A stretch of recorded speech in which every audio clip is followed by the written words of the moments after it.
வணக்கம் ஃப்ரெண்ட்ஸ்.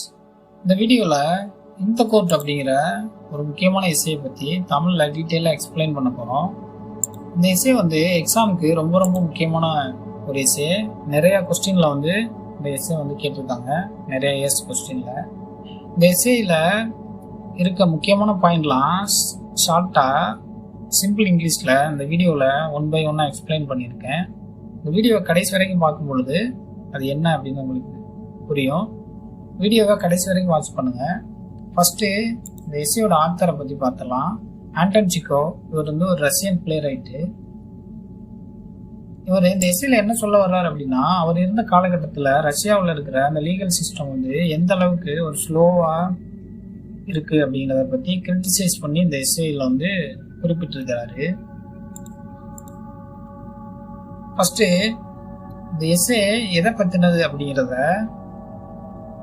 ஒரு பேராகிராஃப் வைஸாக பார்த்துடலாம். ஃபஸ்ட்டு பேராவில் என்ன சொல்லியிருக்காங்க அப்படின்னா, இந்த கோர்ட் அப்படிங்கிற அந்த எஸ்ஸே நிக்கோலோ ஹர்லாமோ அப்படிங்கிற ஒருத்தரோட ட்ரையல் கோர்ட்டில் எப்படி நடக்குது அதை பற்றினா ஒரு டீட்டெயிலு எக்ஸ்பிளனேஷன் அப்படின்னு. ஏன் அந்த கோர்ட்டில் ட்ரையல் நடக்குது, அவர் மேலே என்ன கேஸ் அப்படின்னா, அவர் ஒய்ஃபை மர்டர் பண்ணிட்டார் அப்படிங்கிறது தான் கேஸு. ஆத்தர் அடுத்ததான் அந்த கோர்ட் எப்படி இருக்கு அப்படிங்கிறத பற்றி எக்ஸ்பிளைன் பண்ணுறாரு. ஒரு பழைய பில்டிங், அதுக்கப்புறம் அங்கே யார் யாரெல்லாம் இருக்கா, ரூரல் போர்டு, லிக்யூர் போர்டு, அந்த மாதிரி. அடுத்ததா இந்த கோர்ட் கரெக்டாக 9 to 10 ஸ்டார்ட் ஆகுது அப்படின்னு சொல்கிறாரு.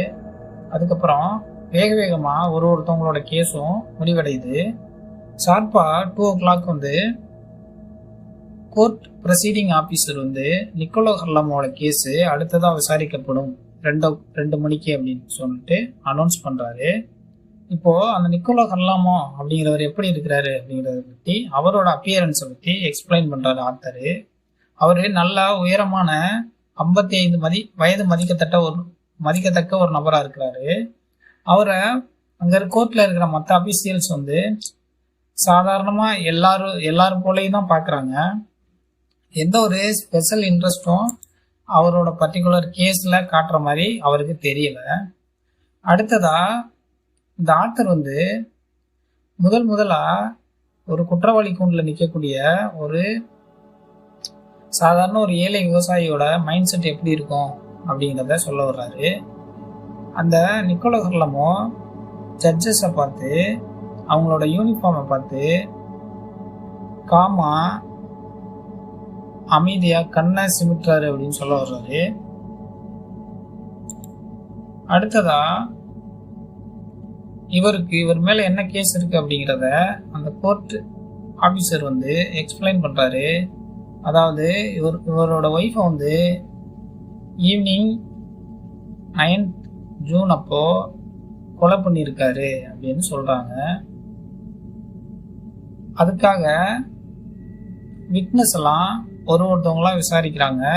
யாரெல்லாம் விசாரிக்கப்படுறா அப்படின்னா, அந்த வில்லேஜில் இருக்கிற ஒரு 5 ஆண்களையும் 2 பெண்களையும், அதுக்கப்புறம் அந்த வில்லேஜோட போலீஸ்மேன் ஒருத்தர், அவரே விசாரிக்கிறாங்க. அவங்க எல்லாருமே என்ன சொல்கிறாங்க அப்படின்னா, நிக்கோலோ ஹர்லாமோ அவங்க ஒய்ஃபோட எப்பவும் போல் ஹாப்பியாக தான் இருந்தார் அப்படின்னு சொல்கிறாங்க.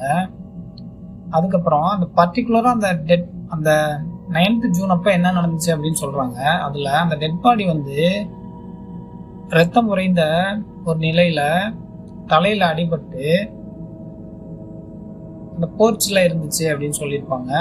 அது மட்டும் இல்லாமல் அந்த கொலைக்காக பயன்படுத்தப்பட்ட அந்த கோடாரி பக்கத்தில் ரத்த வெள்ளத்தில் கிடந்துச்சு அப்படின்னு சொல்லியிருப்பாங்க.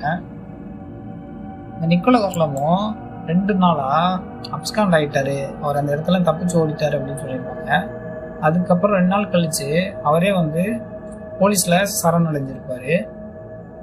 அதை பற்றி கோர்ட் ஆஃபீஸர்ஸ் கேட்பாங்க, எதனால் நீங்கள் 2 நாளாக அப்ஸ்காண்டாக இருந்தீங்கன்னு சொல்லிட்டு. அதுக்கு அவர் என்ன சொல்லுவார் அப்படின்னா, என்னை தான் நான் தான் அது காரணம்னு எல்லாரும் நினச்சிருவேங்கிற பயத்தில் நான் அப்படி தப்பிச்சு போயிருந்தேன் அப்படின்னு சொல்லுவார். அதுக்கப்புறம் அந்த டிஸ்ட்ரிக்ட் டாக்டரை எக்ஸாமின் பண்ணுவாங்க. அவர் அவர் சைடு உள்ள எல்லா விஷயத்தையும் எக்ஸ்பிளைன் பண்ணுவார். அதுக்கப்புறம் அந்த சம்பவம் நடந்தப்போ இருந்த அந்த எவிடன்சஸ், மெட்டீரியல் எவிடன்சஸ் என்னென்னலாம் அந்த கிளாத்து, ஆக்ஸு எல்லாத்தையும் எக்ஸாமின் பண்ணிட்டு கொஸ்டின் வந்து ஹர்லாமோட்ட கேட்கும் பொழுது ஹர்லாமோ நான் எந்த தவறும் பண்ணல அப்படிங்கிற மாதிரி சொல்லுவார். திரும்ப திரும்ப அவர் அதே தான் சொல்லிட்டு இருப்பார். கடைசியாக அந்த கோர்ட் வந்து எந்த ஒரு ஜட்ஜ்மெண்ட்டுமே கொடுக்காம அவரை வந்து திரும்ப பிரிசனுக்கு அழைச்சிட்டு போயிடுவாங்க. இதில் ஆத்தர் வந்து என்ன சொல்ல வர்றாரு அப்படின்னா, ஒரு சாதாரண ஒரு ஏழை தான் தெரியாத தப்புக்காக தண்டனை ஏற்றுக்கொள்ளும் பொழுது அவர் பக்கம் நியாயமே இருந்தாலுமே இந்த கோர்ட்டுக்கிட்ட அவரால் ப்ரூவ் பண்ண முடியலை அப்படின்னு சொல்லிட்டு இந்த கேஸோட ஜட்ஜ்மெண்ட்டு என்னன்னு நீங்களே முடிவு பண்ணிக்கிறீங்க அப்படிங்கிற மாதிரி இந்த இசையை வந்து முடிச்சிருப்பார். இப்போ நம்ம இதில் இருக்கிற முக்கியமான 5 பாயிண்ட்ஸ் என்னென்ன அப்படின்னு பார்த்தலாம். ஃபர்ஸ்ட் பாயிண்ட்ல என்ன சொல்ல வர்றாரு அப்படின்னா, கோர்ட்டோட செட்டிங் எப்படி இருக்கு அப்படிங்கிறத சொல்லியிருக்காங்க.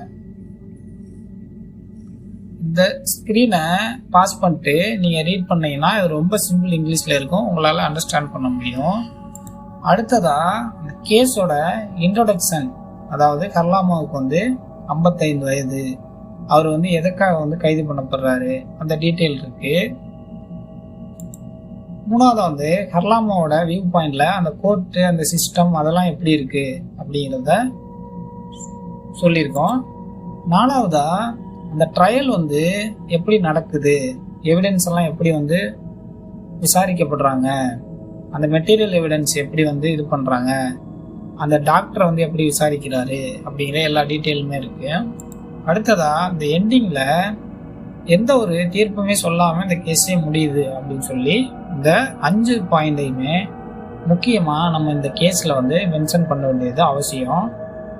இந்த வீடியோ உங்களுக்கு பிடிச்சிருக்குன்னு நினைக்கிறேன். இது போல் இன்னும் நிறைய வீடியோஸ் வந்து நம்ம சேனலில் அடுத்தடுத்து வந்துட்டுருக்கு. கண்டிப்பாக நம்ம சேனலை சப்ஸ்கிரைப் பண்ணிட்டு எல்லா வீடியோவும் வாட்ச் பண்ணுங்கள். எக்ஸாமுக்கு உங்களுக்கு இந்த வீடியோஸ் எல்லாம் ரொம்ப ஹெல்ப்ஃபுல்லாக இருக்கும். தேங்க்யூ ஃபார் வாட்சிங்.